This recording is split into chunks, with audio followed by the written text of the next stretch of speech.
All right, everybody, thank you all for coming out this lovely, rainy Vermont morning. I see a lot of movers and shakers in the arts community out there, and I'm hoping that this panel is going to be sort of a give and take between you all and our lovely media specialists out here. Questions that are specific to you as the heads of your arts organizations, feel free to ask. We have a lot of time. I want this whole thing to be a give and take. Of course, I will ask for specific questions at the end as well, but don't be afraid to raise your hand or pause throughout. This can be a really informal session. So to introduce myself as the put upon moderator of this, thank you very much, Greg. My name is Alex Jones. And right now I'm with Saratoga Arts over in Saratoga Springs. I'm their development coordinator. I run First Night Saratoga. Before that, I was with Hubbard Hall. I founded and ran the Hubbard Hall Opera Theater for 9 years. And this summer, I also did a consultancy with the Bennington Center for the Arts, who's one of our exhibitors out there now with Southern Vermont College. So this is truly my community, and I'm very happy to be here and to sort of be leading the discussion for my peeps, so to speak. That's you all. So our panelists today, we have Melissa Keys from WAMC. Melissa is the sales and marketing manager, and she's been with the station for 8 years. Before that, she worked as a communication specialist with the New York State Association of Counties and Public Relations Public Affairs Coordinator with Eric Moore and Associates. So a lot of experience at the table. We'll touch back on her about how she got to where she is and what more about WAMC. And then we have Rita Fucillo from Boston, all the way out here. She is a publisher of Art New England magazine, one of those beautiful magazines you may have seen on the tables before you came out here. There's also a plethora of other publications that she is responsible for. But she has a vast experience under her belt, not just as a marketer, but also as an artist and art producer in the larger region. And I'll let her speak a little bit more about herself. And then we have Beth Mitrovic. Very good. Awesome. Who comes to us from New England Newspapers as our digital marketing specialist. New England Newspapers, of course, is Berkshire Eagle, Bennington Banner, Manchester Journal, Brattleboro Reformer, and Upcountry magazine. Yes. And she's gone through extensive training, it looks here, as for AdWords, Google Words certified. She has a lot of experience in that. And I think this is going to be an interesting topic for us to touch on, because now everything is really tied in with the digital world, as we will see when we begin our discussion. So with that very brief introduction in mind, Melissa, can you tell us a little bit more about where you come from and how you got to where you are now? Sure. So I'm actually a former resident. I grew up in Shaftsbury, Vermont. I graduated from Mount Anthony, did my first year of college at Southern Vermont College, and transferred over to St. Rose over in Albany, New York. I was fortunate enough after graduation to just kind of get a job right out of the gate. So next thing I knew, I was working at Eric Moore and Associates, which is a public relations, public affairs firm in Albany. They mainly work with kind of entertainment. One of the larger accounts that we worked on was Feld Entertainment. So like whenever the Ringling Brothers came into town, Eric Moore was retained to kind of help promote that. We also work with, not-for-profit government agencies, and we worked with healthcare industry as well. Shortly after that, I took a job at the New York State Association of Counties, kind of thinking that, I was really interested in that government kind of not-for-profit. And I worked there doing basically a communications audit. A lot of the things that we're seeing that we saw then, that we still see today, is this digital divide where we have our baby boomer generation and then we have this younger generation of millennials, and the way that they consume their media is very different. And how a company tailors their messaging to both of those age groups, both of those demographics, is very different. So how to maintain that consistent messaging across two different platforms. So we kind of just dove in there and evaluated social media, their website, digital presence, and then how can we kind of cohesively bring that all together to tie into more traditional formats like newsletters and email blasts and things like that. So Didn't seem like so long after that I saw a posting for WMC. It kind of intrigued me a little bit. Radio was actually something that I enjoyed. I had a show briefly on WBTN when it was owned by Southern Vermont College. And so I kind of went back to my roots there, and I've been with the station for 8 years, and great group of people to work with, and I love being a part of a large-scale radio station that still believes in community and respects the community values and really just wants to drive that mission of helping the communities grow. So yeah, I think that's a really great introduction to the platform of radio and what Melissa does now. Can you just briefly say what the listening area is for WMC? Sure. So WMC is based in Albany, New York, but we go into parts of 7 states. We have 28 stations. That's not including our translators. So we have a very large reach. We have about 545,000 people tuning in each month.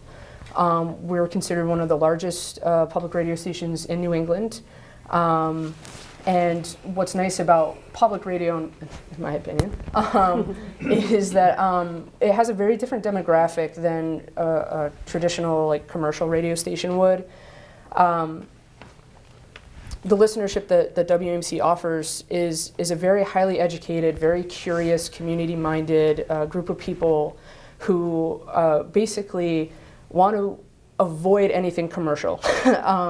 So they actually make that conscious decision to not, listen to commercial radio because of the very kind of loud and I want to say boisterous, but I don't know if that's the right word. But it's kind of an in-your-face, buy now. It's big, it's flashy, it's and that's the exact opposite of what our listeners respond to. They respond to more subtle things, and they actually trust organizations more that support public radio than they would someone who supports a commercial station. Right, it's interesting. Yeah. So we will circle back to that, but let's talk to Rita. Can you tell our audience a little bit about how you got to where you are, and then a little bit about the platforms that you use? Thank you. So I was fortunate to be raised primarily by my aunt, who believed in 2 things, arts and education. She was really, really strict with both of them. And at the time when I was growing up, she was the head of a publishing company, the same publishing company that's the parent company of where I still am today. So I didn't stray too far. I took a few detours. And I went to a very intense, small academic high school in Boston, which I really loved, but it didn't have, because of its size, a very strong arts program. For its size, it had a great one, but I still wanted more. So I actually went to Bennington for my first year of college and was completely immersed in the arts and loved Vermont. And I think in a former life, I was a Vermonter. That's what they all say. Still want to be. So I'm very, very happy to be here.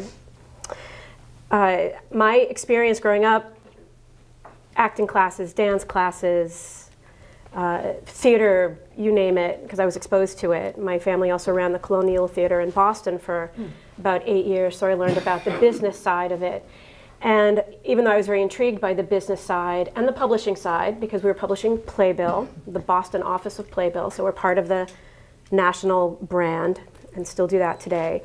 So as much as I loved learning about the business, I was still singing and dancing and wanting to be the next Patti LuPone. So I went to Bennington hoping that Patti LuPone in me would really come out, and I realized, well, I'm not exactly the Patti LuPone I thought I was.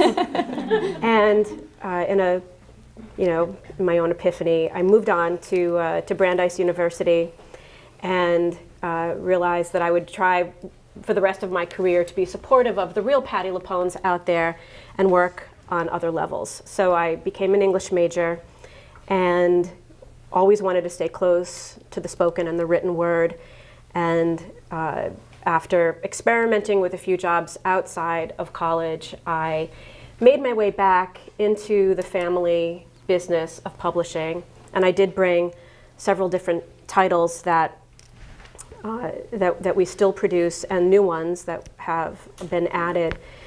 because I realized you can't really see it when you're growing up, but hindsight after college, that what the company was doing was incredibly important to what all of you do. You are incredibly passionate about what you make or what you produce or what you perform, but how that passion is transferred and shared with people so that people buy what you do, buy your tickets, buy your art, attend your residencies and workshops. That's what I realized our company was really trying to do, is get the word out with its various platforms, which have certainly increased thanks to the internet and the digital world. So I realized my true calling was really there. And the company was flexible enough, and still is, that I was able to dabble with off-Broadway general management of small shows, and again, going back to helping the real Patti LuPones of the world do what they do best. And so that was really wonderful to still be able to have the business side of me engaged. About 9 years ago, we acquired Art New England magazine, which turns 40 next year. And I think its strength and its longevity is, there are many reasons for that, but I really think it's attributable to, again, what we all do together, and the partnerships and the bond and the community of the arts, because we all realize it is a village. You can't do it on your own. And I'm incredibly proud of our company's not-for-profit agenda in perpetuating the arts and getting the word out. We bought it during the recession, if that's any indication of how strongly we felt about the magazine. It all just happened at that time, and it was down to the wire, do we, don't we? My business partner and my other half is here as well, and he'll agree it was a scary moment, but we really believed in the magazine and everything it stood for, and we went for it. And it's grown more than we imagined and surpassed my business plan for it. So I'm thrilled to be here to talk about it. Great, thank you. Thank you very much. And Beth, can you give us a little bit of background about how you arrived? I'm going first next time. So Yes, I will, I promise. I'll go back the other way. No. What I mean by that is actually that my background is a little bit more eclectic, a little bit more lost soul than it sounds like theirs were. They really had a path of knowing where they wanted to go and what they were going to do. I was a little bit different. I actually was adopted into a family that was somewhat against the arts. And so when they adopted me, they didn't know that I came from a biological musician traveling family.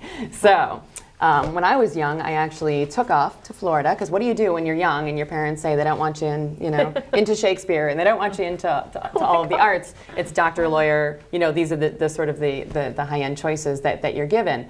You leave and you go find your arts. So, because once it's in your blood, there's nothing else that you can do. So I took off to Florida.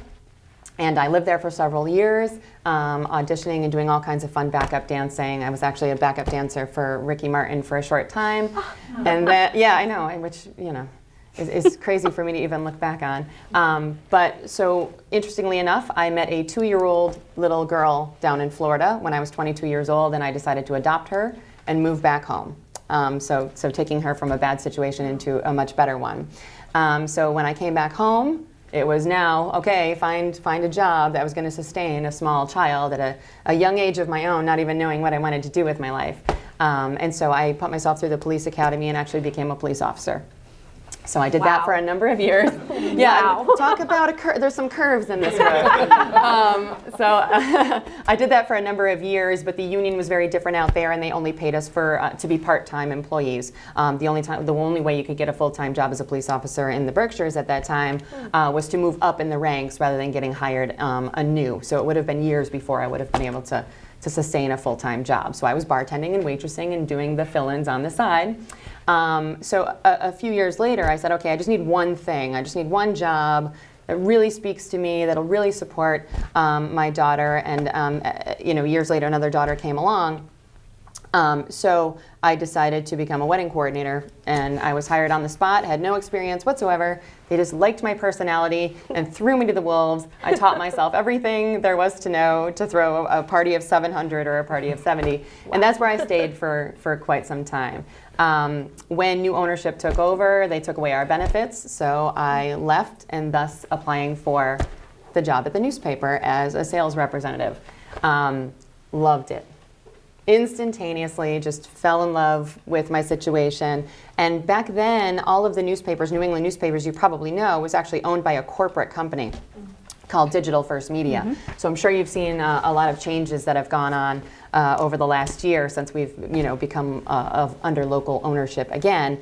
But back then, the major focus, because we weren't owned by Digital First Media, which was a national digital company that basically took 70 newspapers under their wing, but really the income that they were really driven towards was digital, and sort of to support the cost of the newspaper. So I just started to become the digital person. I started wanting and desiring to go through more of the training and learn about Google and get Google certified, and everything that they would possibly offer me as far as training was concerned. I jumped into every single thing that I possibly could, and I really, really enjoyed myself, and I excelled at it. So when we became of local ownership, just over a year ago, they then promoted me to the digital specialist for all 4 of our wonderful newspapers. So I get to visit several different communities and hopefully represent them in the same way. And so that's the pride and the joy right now, is the fact that we've brought community back into the newspaper, and we also offer an eclectic amount of digital platforms so that we can speak to every audience, no matter what they are. Actually, the only thing that we don't do is radio. Yeah. So we need you. We need you. So it's been a wonderful journey for me to learn and grow, and to represent my communities in the ways that I would do for my own family at this point. So I've really loved it, and that's my crazy story. Yeah, that's a great story. I think the common thread that I'm hearing here is community from each of you. So regardless of what your background is in arts, you have come back to support the community that has meant so much to you, and are acting in many ways as a spokesperson for that community. And all of you are here now. So with these different platforms that we have up here, every single one of you does have a digital presence, right? You have to in this day and age now. But I'm hoping we can step back a little bit before we really dive into that and talk a little bit about the difference in platforms and how does that benefit certain organizations better than others? I mean, you have radio, you have magazine, you have print, and then how that ties in each case to the digital era that we live in now. And I'll start with you again.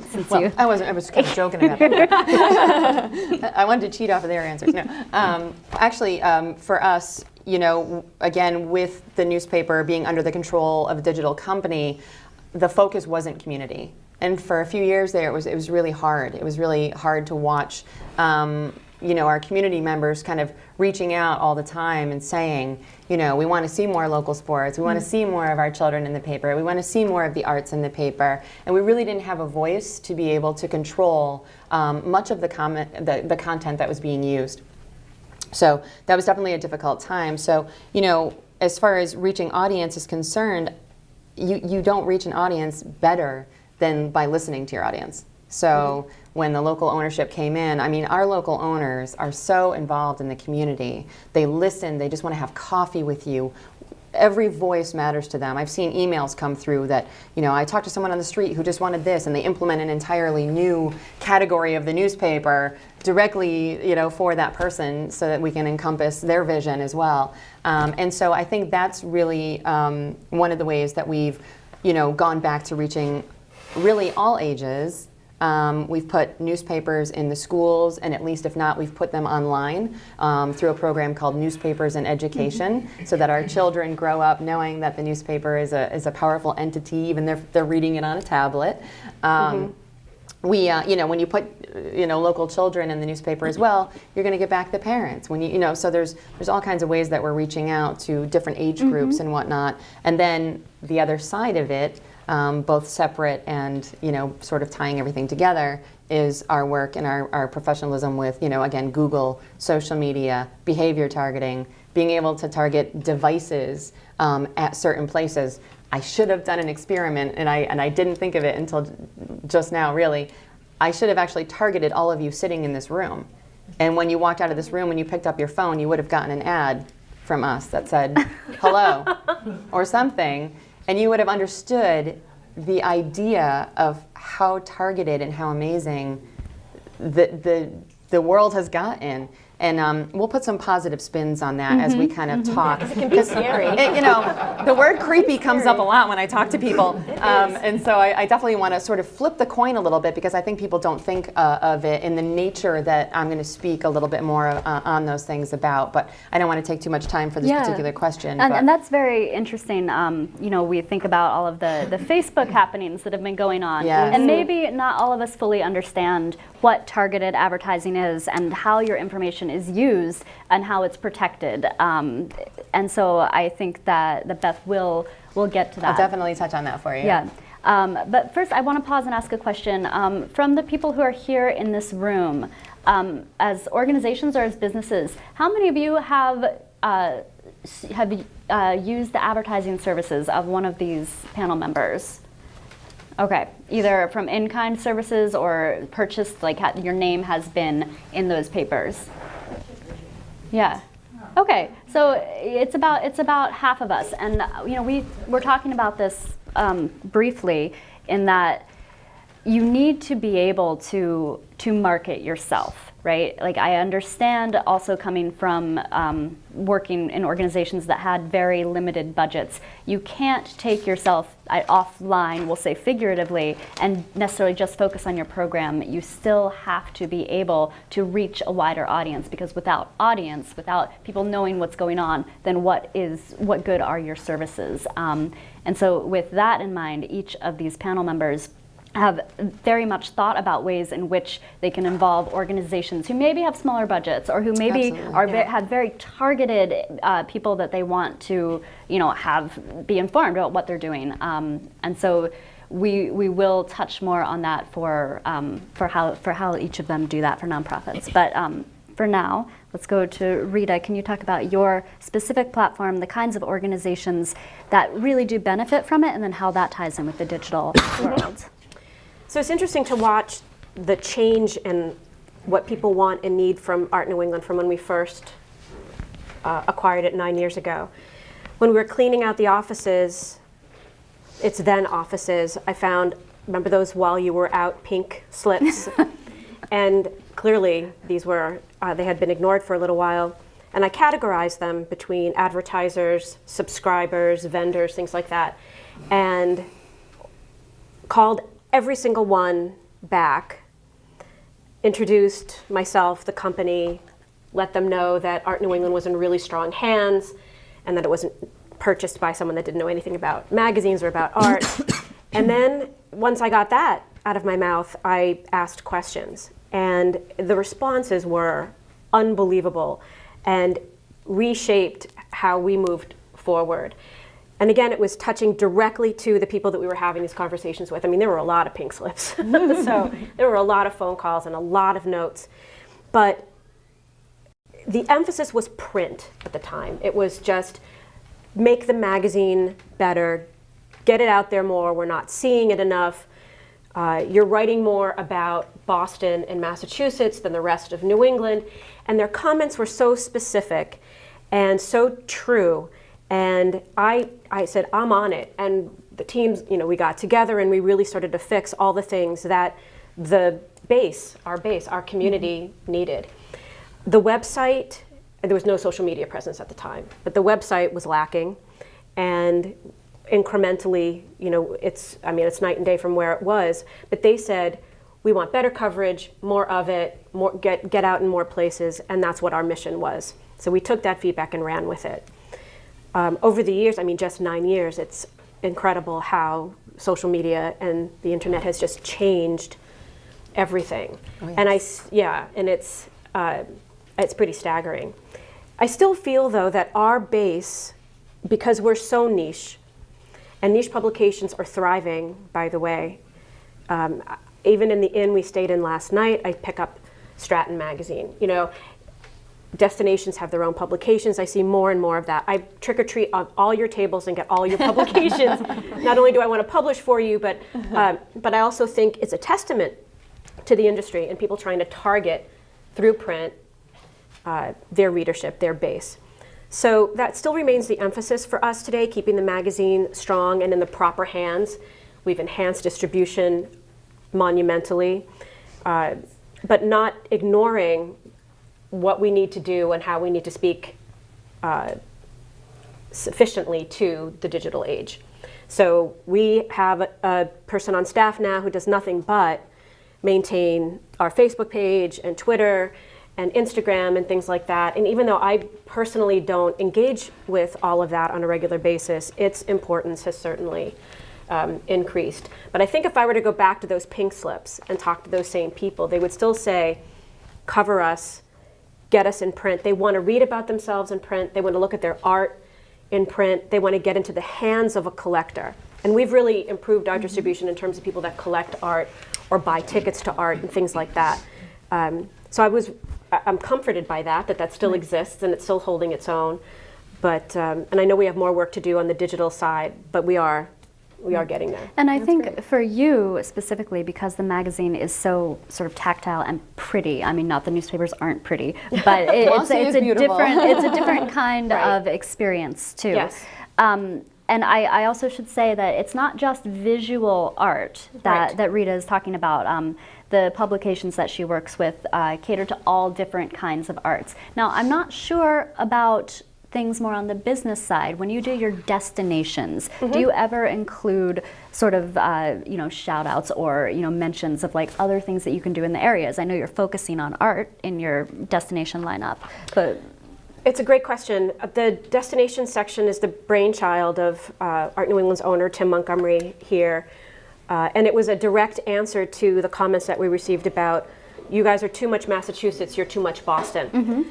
So they were called Focus On back then, and we've changed it to Destination. And Tim said this is going to be our answer on a lot of different questions. So we we select a destination, and we change them up every issue. Sometimes there are 2, sometimes there are 3. Our July-August has Cape Ann, Cape Cod, and Maine. The May-June issue has Vermont. We do Vermont every year because Vermont responds really, really well to this. And then we have Berkshires, which has also become an annual tradition. We hire a writer. We create a rate card that's very accessible, very sensible, several different ad sizes. And the writer then takes the participants, reaches out to them, says, what do you have going on right now? And then weaves a story based on that feedback. And it's a beautiful introduction to a region. And everybody is beautifully written about, and so the call to action is inherent in the editorial. That becomes a flip book online as well. So again, trying to speak to both of those topics. And then there's good old-fashioned social media, which is a party. So we go in and celebrate the launch of the issue and have an event. Old-fashioned social media already. That's my definition. I like that. My old-fashioned social media networking party where our writers, my staff, our editor, Tim, myself, we're all there. We're networking. We invite all the artists to speak. What do you have coming up? The table is not just full of Art New England's, but their rack cards, their business cards, whatever. And it's just to get people talking about who they are and what they're doing. Yeah, that's great. And so I love that you said story and storytelling. It's because I think that is so integral to how arts organizations and businesses really can get people more involved in what they do, as opposed to the the sort of in-your-face advertising that Melissa was talking about. You want something that has a little more meat and personality to it. specifically in New England. Okay. I think I just find it's not unique to New England, but it's such an important part of the character of New England. We've noticed in our newsstand sales, more than 60% track from New York, New Jersey, Ohio, and Pennsylvania, but the last 3 years, Florida has shot up. And I think it's because the snowbirds don't want to be too far away from what everyone's doing in New England, and I think that's a nice testimonial. Right. They want to remember their folksy roots or what have you. They want the stories. Yes. So radio is a great medium for storytelling. Sure. Now, there's sort of two different pathways as I see it in radio. You have your actual programs who do, in-depth interviews with artists and businesses and things that are going on, and then you have your underwriting and your advertising. Can you talk about how those two sort of intertwine, or are they entirely separate? I mean, as far as it goes from someone who's thinking about being an underwriter, or if you're looking for that extra coverage, is there something that different businesses and organizations can do to therefore also be picked up as like the interesting event that gets that story more fully told? So It's a big question. I'm sorry. So with underwriting, I guess the difference between underwriting and advertising, because there is a difference, is with underwriting there are certain FCC rules and regulations that we need to adhere to, and those aren't our personal choice. That is just what is pushed upon us per the FCC. Underwriting has also changed though over the years. And to the point where when someone first started underwriting was something that was just basically as simple as a listener saying that they're a member of the station. It's just, I support public radio, here's a contribution to make sure public radio stays on air. So then they would offer underwriting, which would be like corporate membership basically. So you're a business or a company that's saying, yes, we're a business, but we still believe in public radio and it needs to be on, so here's a contribution. Somewhere along the line, probably maybe even before I was born, a little light bulb went off and someone decided that, the type of listener that we have, the type of organizations that support us, we need to have some sort of like merriment.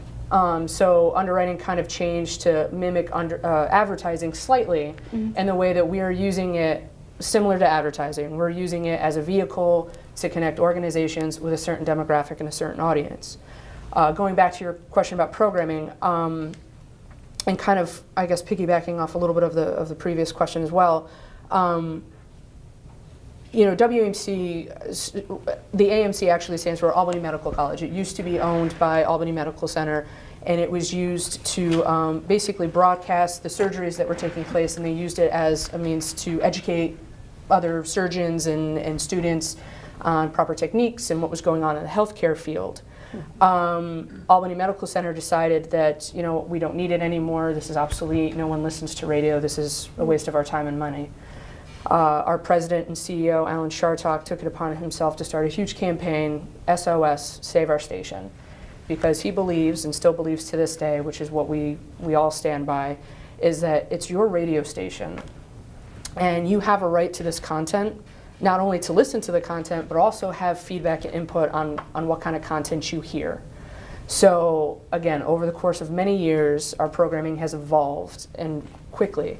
We don't just carry health programming, we carry cultural program, political interviews, news coverage across 7 states. We've really evolved to the point where we, in our history, purchased an old bank that was on Central Avenue and transformed it into a performing arts venue, the Linda, WMC's Performing Arts Studio. That's great. So we have, and then again, to try to keep that consistency, we air shows that play at the Linda on our airwaves. The program's called Live at the Linda. Our own Wanda Fisher does a folk program, Hudson River Sampler. We have Tim Coakley Jazz.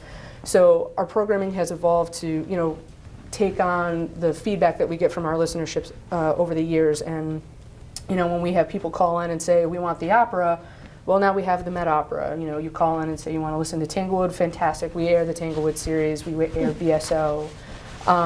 So That's fantastic. when we have programs like the Roundtable, which is one of our most popular programs with our host Joe Donahue, He, is an arts guy, a literature guy. So a lot of his interviews include, art organizations, performances. They have producers come on. They have orchestra, folks come on and they do these beautiful interviews. So, kind of long story here to go back to your original question. In order to, from a business perspective, we try to kind of keep a separation of church and state because we don't want any kind of issues where we have someone saying, oh, well, you were just on air being interviewed, that's why you got this really good underwriting deal, and kind of vice versa. But keeping to the core belief that we want to support our community, we want to support the arts because it's a big part of our listenership and what they want. The underwriting team works very diligently to do what we can on our end, and vice versa. The producers of the shows work very diligently on their end. So I can't say that, if you sign a $1,000 underwriting agreement, yeah, you're going to get on with Joe Donahue. That conversation doesn't take place because we just kind of want to keep that separation so that there's no kind of conflict of interest. But internally, knowing that the core mission of WAMC is to support the community, and knowing that how much the arts means to our listenership, we absolutely support that in whatever way we can. Right. And I was going to say, I think it's a valid question for both of your publications as well. There's a difference between the arts organizations that are being covered and the arts organizations that are being advertised. And probably ethically you have that same sort of separation. Absolutely. Between the two. Absolutely. So as arts organizations out there, something for you to keep in mind, just because you do, purchase or underwrite an advertisement space, it's probably a completely different department that you need to be contacting with your press releases about what exciting things you have coming up. And that's why we created the destination section as an advertorial, to be completely transparent. If you want direct coverage, this is where you can have it, because everything else is subject to the editorial team and their decisions. Absolutely. Well, it's very important for us as well. Yeah. We, our newsroom is sort of on the other side of the room, and we get oftentimes asked if there's any way we can push something through, or you can't buy the news. You can buy advertising, but you can't buy the news. So we do try to keep that as separate as possible, so that everyone's on the same platform in that equality. Great. So, I was kind of gonna piggyback off of what Aria said, but now I don't remember what that was. Okay. But the advertorial section and that kind of transparency. Well, it just made me think of that a lot of the times too, when you're having, for radio, when you're having an interview with, a performer or a musician, that interview is absolutely great for, to represent your organization and what event may be going on. And I do think that there is absolutely a value to that, but I don't think that value is the same value that you would get through advertising. Okay. There's a value in repetition. Exactly. That's really what it's all about. Yep. Sometimes you have to hear a commercial 3 times before you maybe influenced it. Right. You might have to see an ad over a period of 4 weeks before you're influenced by it. Right. And so it's important to have that continual presence. Or Absolutely. much longer, yeah. Absolutely. Because Absolutely. just tuning in or just seeing it once, in an interview kind of presence is great. But then after that interview, that information is kind of lost maybe, or, because they moved on to something else. I mean, we live in a very fast-paced world, so we're constantly getting bombarded with information. So having that consistency is key. But also, it also helps, advertising or underwriting helps increases your chances of being heard, really. Right. Absolutely. Not everybody you want to meet is going to be tuning in or looking at that exact moment when that interview is taking place. So still very valuable, absolutely, in its own sense, because you get to really kind of dive into the details. You really use that storytelling to really talk about all the things that are going to be taking place. So it's its own value, but it's different from what kind of more of a traditional, consistent advertising campaign could offer. Absolutely. So I have, let's cut right to the chase for these arts organizations and businesses here with limited marketing budgets. How can each of you help these guys to tell their stories in a cost-effective way? But then on top of that, how do you track that so that they know their dollars are being well spent? Who wants to start? Not it. No, I'll do it. I'll do it. This is my daily life. Continuing what we were just saying, the commitment that we made to our constituents when we bought the magazine was to always have an accessible price point in Art New England. So we want everyone to touch the readership, and the readership just keeps growing, and we create new distribution models all the time, which mean nothing if advertisers aren't in the magazine. I mean, we're a sales-dependent organization, so we have to be really smart and strategic about what we do. So we got creative, and we created these departments that start at about $100. I think the lowest price point is $120 for 2 exhibition listings, text only, but that includes online. So that's pretty accessible. And then, of course, it goes up the scale to like the back cover of the magazine. But somewhere on an Art New England rate card, it could be a special section, artist directory, or it could be destination, or it could be an exhibition listing. There is something that you can relate to. If we get a call from someone that says, you know, I have $500 or I have $1,000 and I really want a display ad and I really want to be in your May-June museums issue, we say, great, but we don't recommend that. What we recommend, if you only have that amount of money, is to spread it over exhibition listings, add an image. You know, again, trying to touch as many issues as possible. Unless you have an event that's time sensitive and you're only going to need that hit once at that particular issue, spread it out. My staff knows, I mean, they would love to make a commission, but then that ad is not going to work for you. So holding somebody's hand over a longer period of time and having them consistently in the book is what we're all about. And how do you know? Perfect. How do you know those metrics exist? I mean, you've been saying repetition works, but do you have any solid numbers that say that that is true? I think we also have common sense and some logic on our side. I can't think of anyone that has had, I mean, the feedback doesn't necessarily come to us in terms of, unless you have a coupon or some kind of offer or whatever attached to it. I really feel like the job of Art New England is to build trust, build partnership, and we're saying, you entrust us with your budget, and this is exactly what we're going to do with it. And this is the packaging, this is the glossy magazine, and this is the distribution model. And we will put it in the hands of people that care about the arts. And we discuss where we're distributed, we discuss how we're targeting collectors through in-room hotel distribution, we talk about newsstand, we talk about subscribers, we talk about special events and openings and things. And hopefully that information that's in our media kit basically shares with you who we are and what we do and who we're reaching. And if you reach them in a nice magazine that they want to keep on their coffee table for a while, you have longevity there on your side as well. The person that walks into your gallery or signs up for your residency, they're yours then. You know, I mean, our job is kind of done. I mean, our job is to deliver that message in the best way that we know how, with as much integrity, with as few typos as possible. And we proofread that magazine like you would not believe. But to get it to the right person in a timely fashion and to cover the region sufficiently. To make the sale, to convince them to sign up to your residency or to buy the ticket to your performance, that's where your partnership, your side of the partnership comes in. Yeah. You know, it's interesting.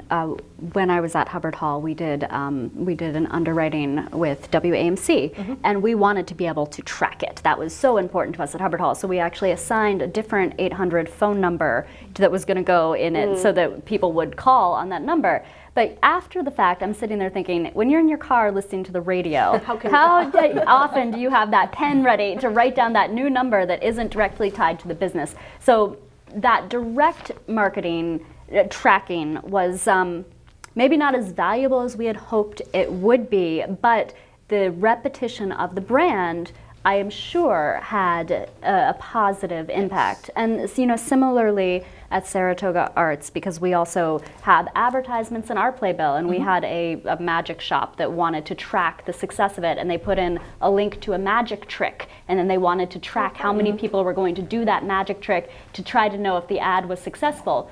But that that amount of people who would do the magic trick is only such a small part of the amount of people that might see this and then think to look into it later. So you have to think of it as the tip of an iceberg in many ways. And ROI, I think, is just hard.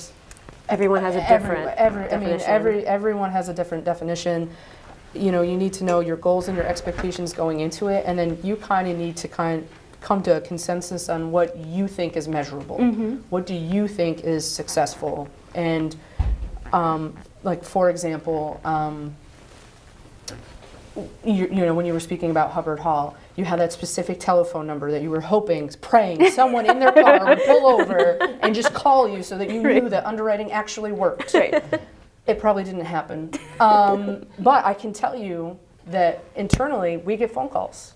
I have a couple staff members here that can attest to it. We'll get a phone call every once in a while. I was driving in the car and I couldn't hear, but somebody's doing something in Vermont. Can you give me more info? That's great. Sure. What time were you listening? I don't know. I was just in the car. So then we kind of go backpedaling through, and we try to, you know, and we do, and we'll tell them, okay, great, thank you so much for tuning in. Be sure you let them know you heard them on WMC. Yeah. So as much as we beg them to please be sure to let them know you hear them on WMC. It's not only important to us, but it's important to them as well. Yes. It doesn't always happen. So, you know, when we're talking about underwriting, you know, our team works very hard to make sure that whatever your budget is, we will create custom packages or specials or whatever it is we can do to make sure that your campaign is going to be the most successful it can be. Right. And again, Rita touched on it, and I think a lot of businesses are kind of having this same kind of epiphany and business ethic where we're media outlets, okay? We're a dime a dozen. I mean, you don't have to do business with us. I mean, that's very simple. Thank you for flying Southwest. We know you have many options when you fly. Exactly. So when you come to us and you build that relationship with us and you're entrusting us with your budget, no matter how big or small, we know what a big deal that is to you guys, and we want to make sure that it's successful, because that's what's going to keep the partnership going. There's no sense in us selling you a $10,000 underwriting contract if it's going to fail you. If it's going to fail you. So if $2,000 is what you have, $2,000 is what we're going to work with, and we'll make it work. We'll make it happen. You know, we have had cases where someone's come to us and they're like, yeah, we have $200. Okay, we will work with you for $200. You know, and we'll try to spread it out. We'll try to get the most bang for the buck. And in some cases, when the budget is small like that, sometimes we don't even tell them to do on air. We say, okay, well, let's set up some web ads. Maybe we can look at our e-newsletter. Maybe we can talk about podcasting. You know, we look at some different avenues that we offer to try to really tailor. You know, because our listenership doesn't just tune in, right? I mean, I think the stat was like 53% of NPR listeners actually consume their audio through the internet, through streaming. So we know that they're listening online too. So that's why we're offering, you know, you can do a pre-roll before our live streaming, so that when you go to WMC.org and you hit the play now, you're going to hear an underwriting message before you actually hear the content that's live right now. We've actually created podcasts that the content is specifically for the podcast, so you won't even hear it on air. It's just the podcast. Smart. Yeah, but I mean, really that's how we're trying to kind of go through the same. You're creating like a one-stop shop as far as each kind of different platform goes. And you kind of have to. And you kind of have to, because there's no one road to reaching your listenership or your audience. There's so many avenues now, and we are just merely the vehicles. So just kind of. Yes. Yeah, I've got Erica with Old Castle Theater, and we did underwriting with WAMC. Yeah. We used the new paper. We haven't tried your magazine. And one of the simple ways, because tracking information is really important, because I do the marketing budget. And 2 years ago, we just implemented very simply, when somebody makes a reservation, where did you hear about us? And 90% of the time, they are very specific. Heard it on AMC, referred by a friend, saw it in the banner, saw it online. So I think some of that tracking is our responsibility. Yeah, there is a portion of that. I'd like to touch on the tracking a little bit too. Yeah. Well, before you do that, I wanted to pull something out of what Melissa said. She said, you know, please go back and tell this arts organization that you heard us on WAMC. Arts organizations and businesses also have sponsors that do ads in their program or sponsor this exhibition. And so we know the importance of looking at those sponsors and saying, oh, that was the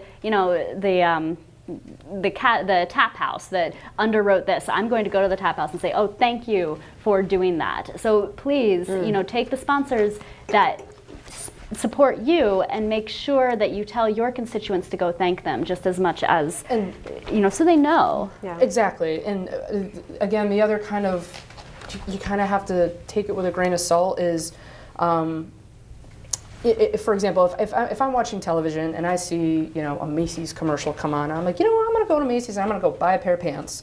And I walk up to the register and I buy my pair of pants and I tell the cashier, I saw your ad on television, thank you. You know what I mean? Sometimes when you go in and you tell them that you heard them or you saw them, you may not be telling the person that needs to know, unfortunately. But maybe it'll get there. But maybe you can hope that it does get up the chain. But the fact that you have people coming in and saying, hey, I heard you, hey, I saw you, and that conversation is taking place, I think that alone is a measurable piece. Now, whether that gets to your marketing director or whoever handles your budget, again, that's kind of a game of telephone, and we can hope that it gets there.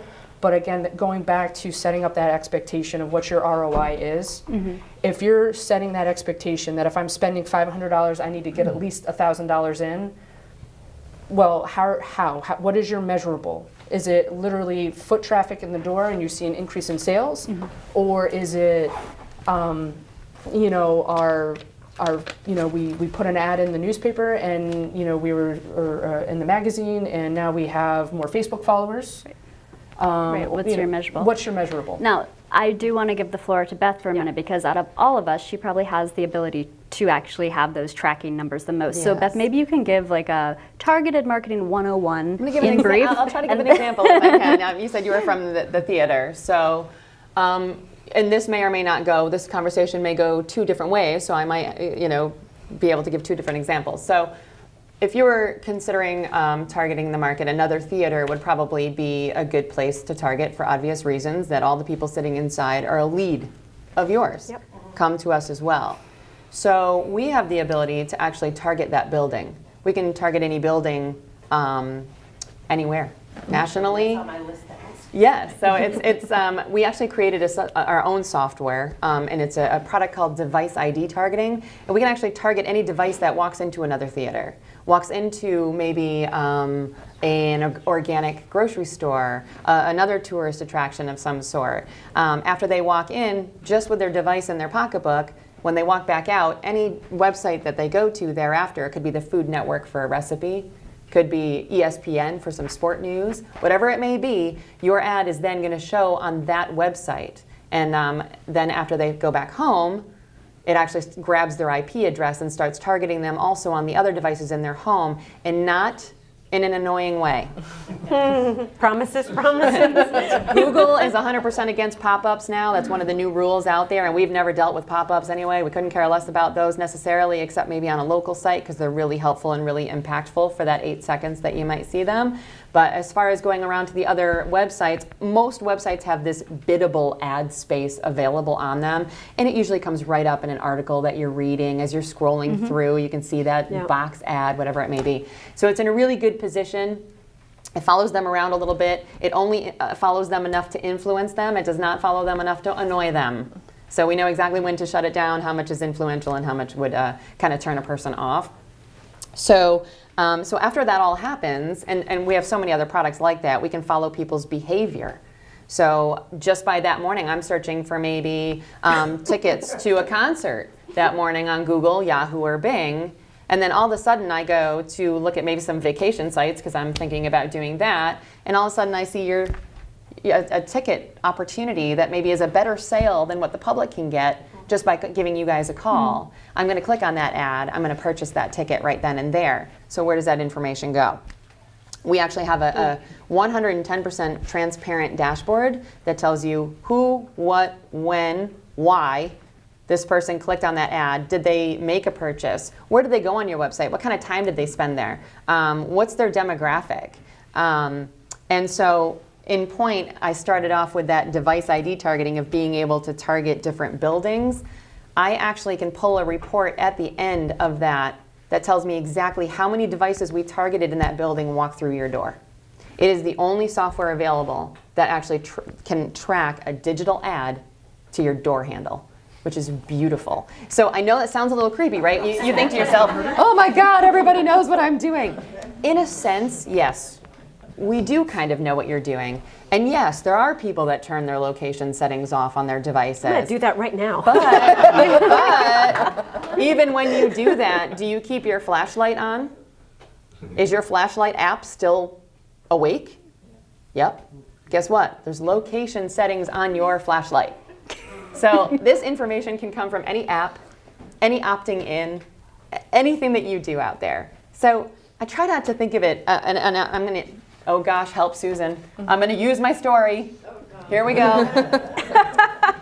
So I want to take a little twist on this for people to say, well, gosh, what about my privacy? What happened to privacy? Isn't there any well, listen, our world is going to a place that some of us love and some of us may not like so much. But our consumers are going down this road. And most consumers these days, they want an opportunity to have something kind of handed to them right then and there. I'm not saying I necessarily agree with that. I'm very old-fashioned. I love the smell of the newspaper when it hits my front door. I do the crossword all the time. I am an old soul. I want to read a book. So I love the fact that we have a little of both.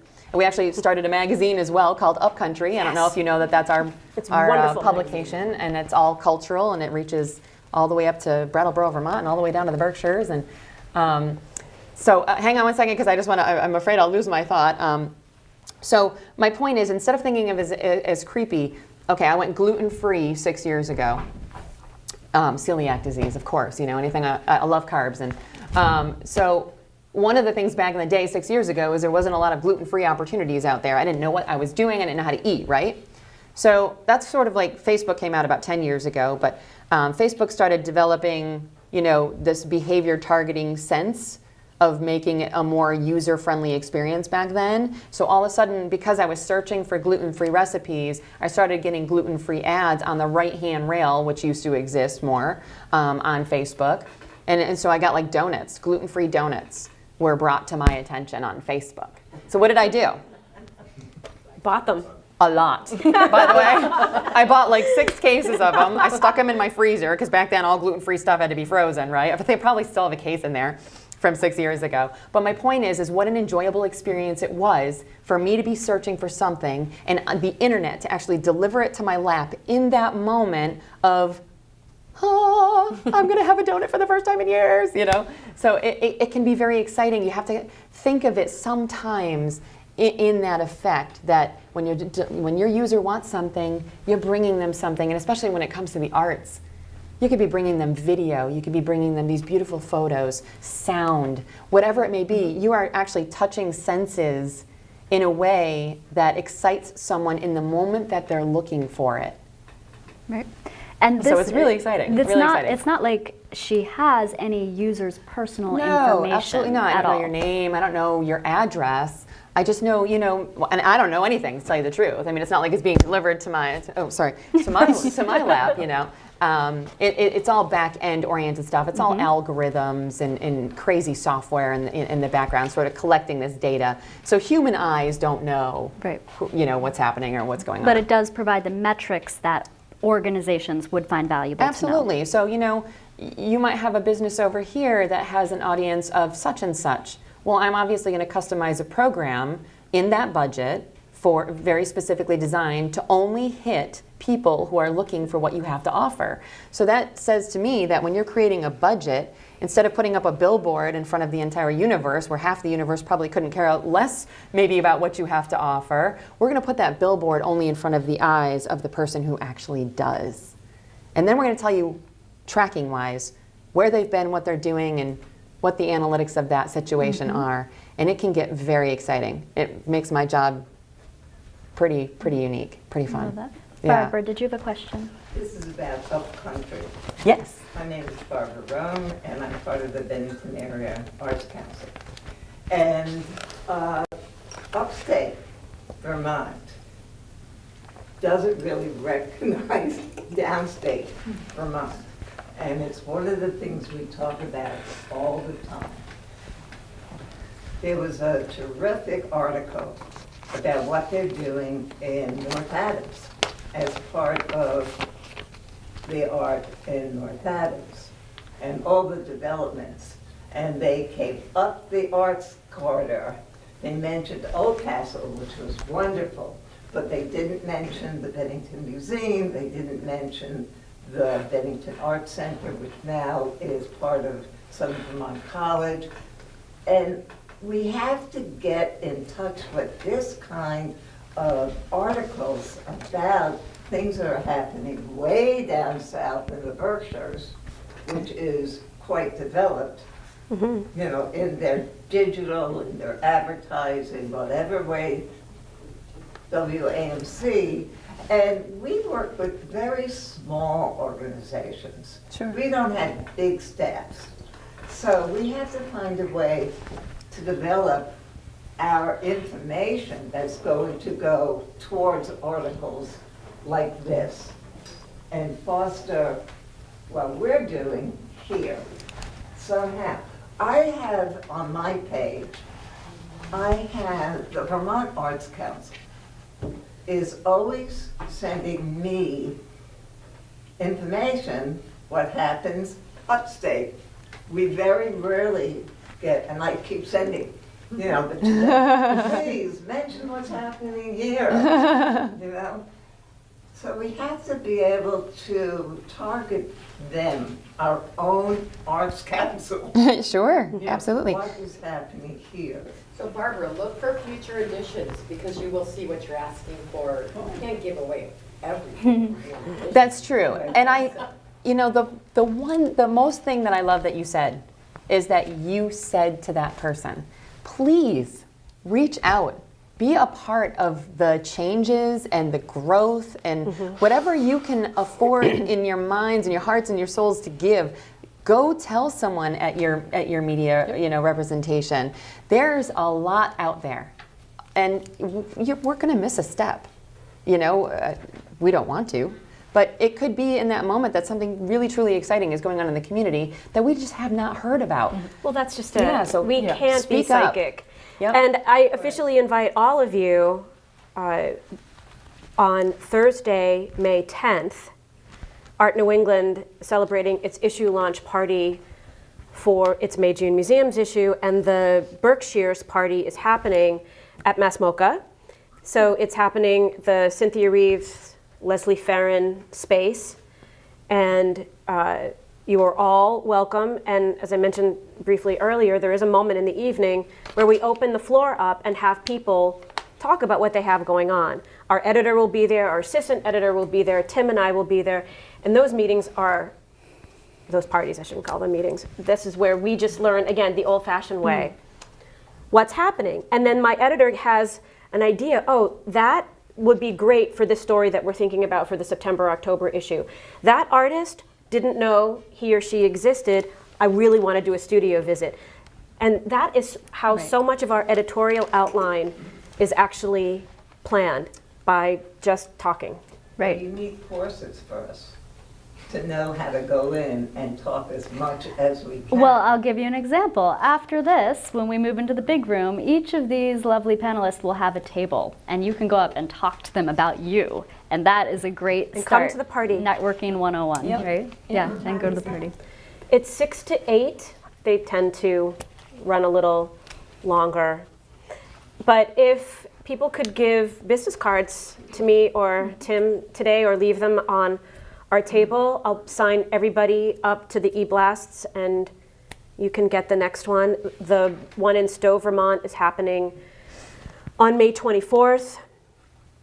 And you'll get all the e-vice. But I can't tell you how many story ideas have started with a cube of cheese and a glass of wine, you know? And some gluten. And so I will make sure, if you can make it, that there are gluten-free appetizers for you.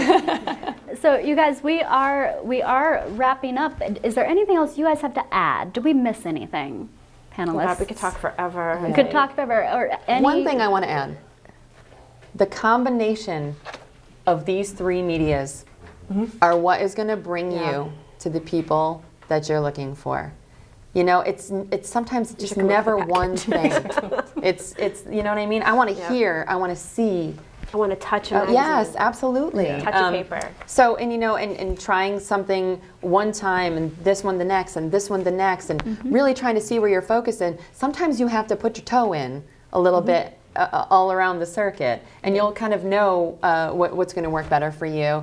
And people like us, we will guide you to what you need. What kind of call to action do you need? What should your ads say? What am I going to get the most bang for your buck? That's our job. We That's what design we ads do. for free. We do too. If you don't have a marketing person or a graphic designer, we offer complimentary ad design. I mean, we get Absolutely. it. We know what we have to do I was gonna say, to help you get your message out. we don't expect you guys to know the FCC rules and regulations Right. about underwriting. That is exactly why we are here. Exactly. Your account executives, myself. I mean, and it is not just on one person. In fact, my assistant manager is here with me today, and I've been with the company for a few more years than he has. And I, to this day, will still read a piece of copy to him. And I go, can we even say that? Is that even like a?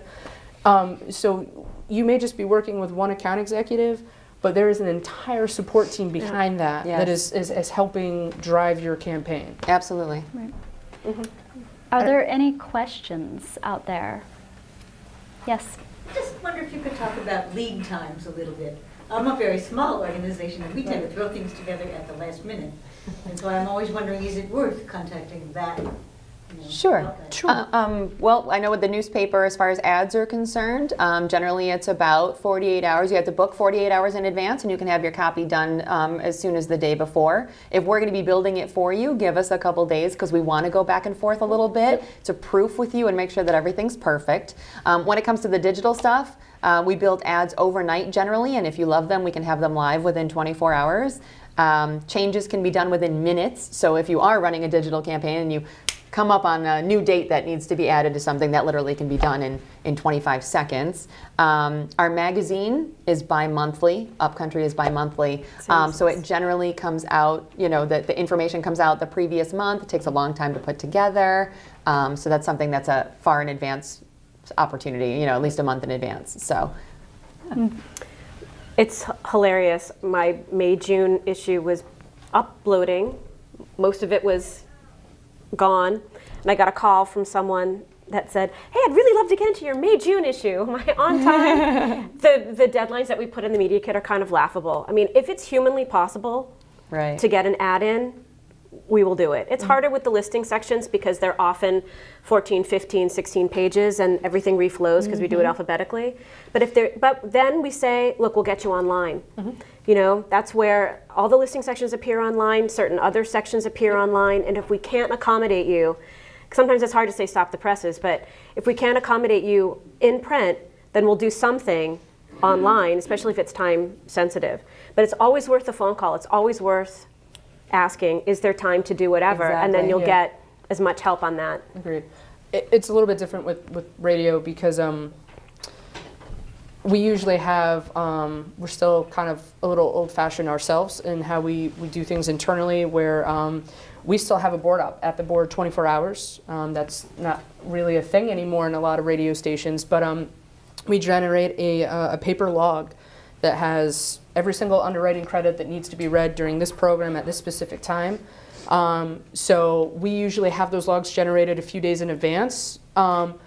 But again, that's not to say that if something comes up last minute, we do have these opportunities throughout the day where we do you know, live newscasts. So we can always slide in some underwriting during one of those live newscasts. I mean, typically, you know, in a perfect world, if we had at least a week, that would be great. But we have worked with tighter deadlines. So I agree. If it's still definitely worth the phone call, definitely worth the message to see what we can do. Yeah. That's another thing about marketing and advertising and underwriting and all of this stuff is that communication is number one. Yeah. It's key. You have to talk to us Right. so that we can get to know you and what you do just as well as you And do. that goes for the bad too. It's the good, bad, and the ugly. Absolutely. We need to hear it all. Absolutely. Oh yeah, need to hear it the all. feedback, you have to be as candid as possible. But going back to your point, you say you're a small group. You're the core group, you know? I mean, yes, the MFA advertises on Art New England and the Garden Museum, and we get those every now and then. But it's this, It's which true. is why we do what we do. Exactly. That's how we're sustained. Exactly. It's what you do, and it's your organizations of any shape and size. There is no such thing as being too small for us to care. When you call our staff, and we like calls, like we're real people with, I mean, emails make me nuts, but they're necessary. But you will talk to really nice people on our staff, and they will treat you as if you're the MFA or whatever. It doesn't matter. You know, it's you can't be too small. Absolutely. Barbara. I am hoping that Alex can help us all know the deadlines. What's the timeline? You know, there's a monthly, you have to be putting your stuff in 6 months before. And I know this because I called them. And I did, I got something in there. So, that. Yes, for everyone here, call me and I will tell you what your deadlines are. I mean, so all of these organizations, I'm not sure about yours, but have ad sheets that you can get, and it tells you the deadlines, the specs that you would need, everything Most that's of this important. stuff is online too. Right. We don't put rates online, but we put No, all we the don't either. deadlines Right. and everything else online. We don't know what publications. We just came up with a brand new website for those types of I things. don't know what yours is. Sure. But if Alex gave me a sheet that said. Sure. Okay, so I think what Barbara is saying is that for this area, she's looking for a one-stop shop for the organizations that would be great to reach out to. And as Bennington Area Arts Council, certainly that's something that we can work towards. These three key players here, depending on the types of events or programs that you are wanting to promote, you would look at what their platforms are, who their platforms cater to, and then decide. So I wouldn't be Right, we able would to customize it for say that. as a one-stop shop, yes, you definitely need WAMC if your organization potentially isn't targeting their very large listing area. But yes, we can provide a full scope list, but then ultimately the onus is on the individual to do the research before they make those phone calls, I would say. Yeah. Sometimes Absolutely. it's just name recognition. Like if you get into a national magazine and you get a little event thing in their calendar, it says Bennington, right? Bennington. That makes a big difference. We Absolutely. cover a lot. Our calendar is mostly comprised of non-visual arts because a lot of the editorial still skews more to the visual arts, although we've expanded that tremendously. But we have covered Bennington a lot. And I think that's why these meetings are so great, just awareness for those people that may not be aware of Art New England or what we cover or what our distribution model is. That's why we drove up. That's why we're here to share that information. But I think you're getting more coverage than you may even realize. And the key here is keep talking, keep networking Right. for each arts organization. Greg. One of the things that I've noticed is the organizations that seem to be most successful are the ones who make their organizations aware of what they're doing too. So if you have a campaign going on, or you're going to be interviewed on the radio, or you're going to have an article in a publication, you need to let your people know that this is happening, so it becomes a buzzword in your organization, Yeah. your social media, and your conversations in industry groups or stuff. Not, And oh geez, I didn't know we were going to be on the radio today or something. Yeah, Right. it's a full circle. It really is. If you know that you are going to be interviewed, all right, on the round table, you're letting people within your network know, whether that's your personal network, your work network, your family network. So that's word of mouth. And there's, to this day, despite all the different marketing that is happening, word of mouth is still probably one of the most powerful pieces out there. Absolutely. And even more amplified now with the use of social media. So what would have been just a conversation in this room is now going to be shared on my Facebook, your Facebook, and the next thing you know, it's I don't want to say trending, but it's It's out there. It's out there. Yeah, it becomes a wildfire, and it just kind of takes a life of its own. And you probably hear that a lot too when you ask people where they heard about it, word of mouth. My friend told me, Right. my mother told me, that sort And of thing. it's still such a powerful vehicle to use. So absolutely, you want to be, and after that interview happens, you can certainly go ask, say, hey, can I have a recording of that? You can put it on your website. You can share it on your social media.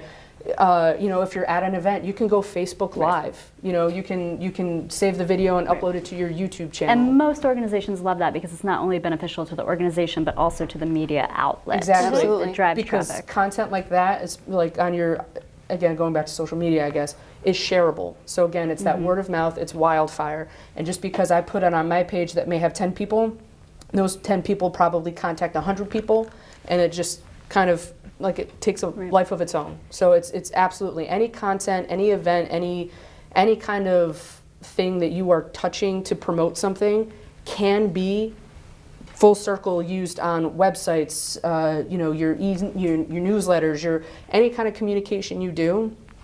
It should be content that is evergreen, and you can kind of just keep filtering it through so that it touches every platform that you have. I have a quick question. How do you all feel about the calendar listings?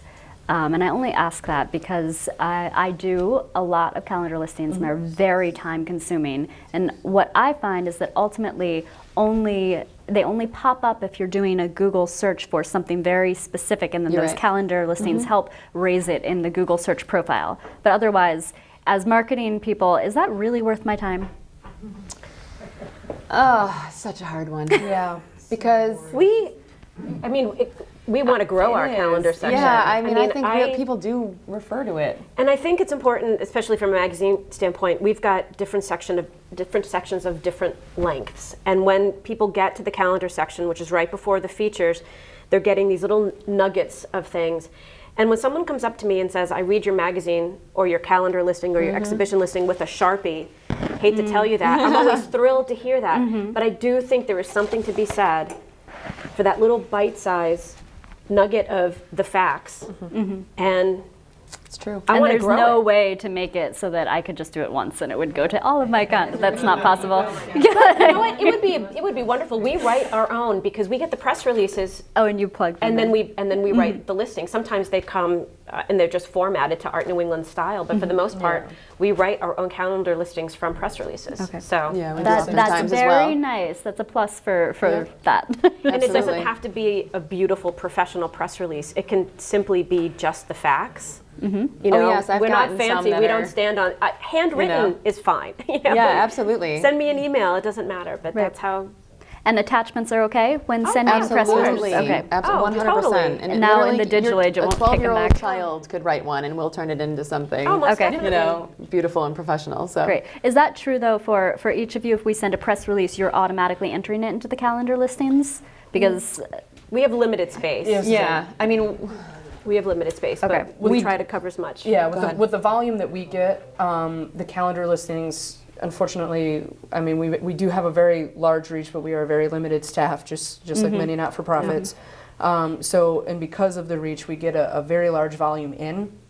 So to task that with one person is almost impossible. So So we kind of rely on you guys to do that, not saying that your time isn't worth it, because again, people do use it. I can't say how many, but people do visit it, they do look at it, and they do utilize it. So I do think it's an important asset, and because it's free, I mean, it helps and you guys social out. media events too create a calendar for people automatically. they do, and that So, which is is more nice. useful in many ways. Yeah. That the WAMC one, it's like 3 pages of events that are happening on one single day. It's crazy how many there are. And then I wonder, really, it's just for those Google boosts when you are Googling it. It's a lot One of the volume. things we're developing on our website, and if you go to artnewengland.com, you'll see it, there is a calendar on the right-hand side.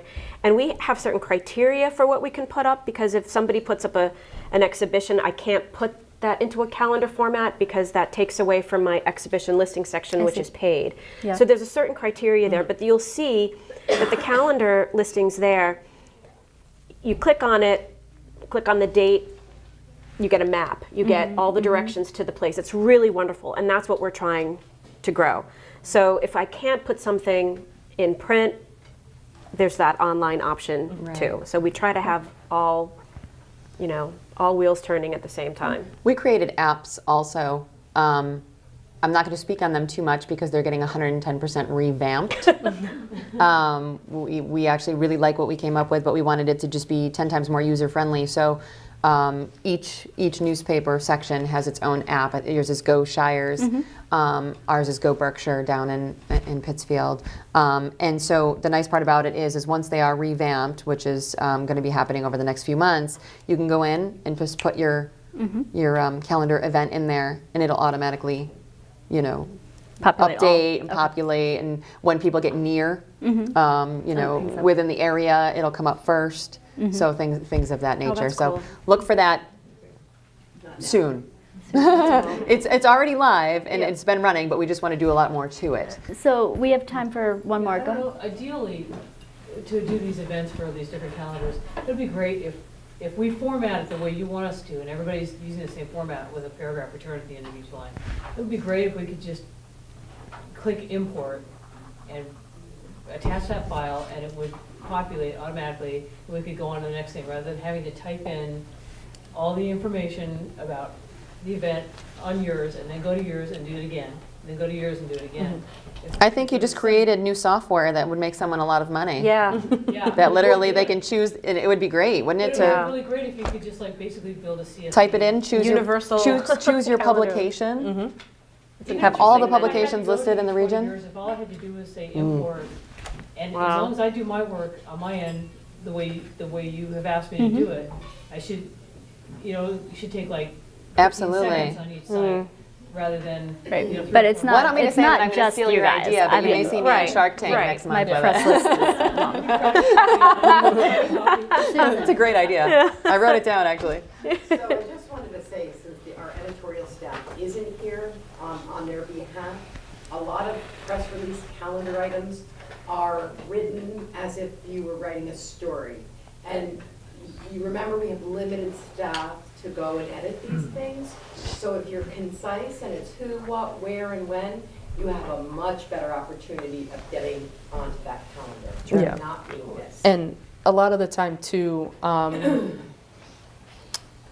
it's almost like a little bit of a, I don't want to say miscommunication, but as an art organization, you guys speak this beautiful language, and then we have our folks over in the newsroom that you are sending the press releases to. Their minds are a little bit more analytical and straight to the point. So my suggestion, not that I can speak on behalf of our news team, but I think if they were here, don't bury your lead. Don't bury your story. Put it somehow, work it right into the top so that when they open it up, because again, keeping in mind the amount that they receive, I know the roundtable alone gets, I think, over 1,000 press releases a day. I don't know, a couple days. So, if you can have that pitch, you're really, your pitch right there in the beginning, the first few sentences, and then kind of go more into the details so that way they can look at it real quick, say, "Oop, yep, this is something we want to do," and then they have the details to back it up. But don't bury the pitch. And Keep this probably plays true when you're doing a calendar listing. If you are a sushi restaurant, but you say that it's fabulous, raw Mediterranean fare, and you never say the word sushi, when somebody's looking for that sushi restaurant somewhere, it's not going to pop up in the calendar listing. So basically say what you mean up front, and then if there's room, add the art fluff, right? Anything else, guys? There's a lot to cover. So I would encourage everyone, when we go out to the floor, stop by and say hello and ask your absolutely. specific questions, okay? And then stay in touch. Get their contact information, okay? All of us, businesses, arts organizations, it's about the human-to-human contact. So let's not Be a forget that squeaky in the wheel. digital world. Absolutely.